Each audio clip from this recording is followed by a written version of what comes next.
When a payment processor is going to process payments for your business, they're going to put you into 3 different categories: low risk, medium risk, and high risk.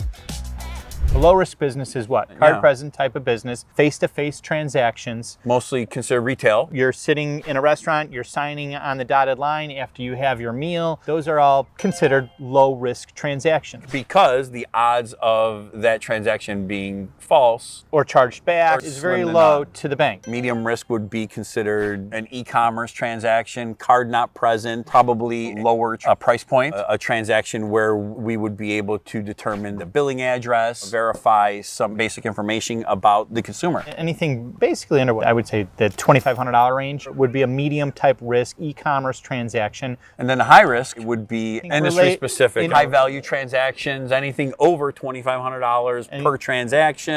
Anything that where the industry is a little touchy, consumer lending. Higher ticket services. Adult type industries, pharma type industries, anything that where a bank might not like. The risk involved. A lot of the risk could be reputational risk. They don't want to take on that industry because they don't want people knowing that they're involved or have certain industries on their book. Banks will get out of those industries regularly.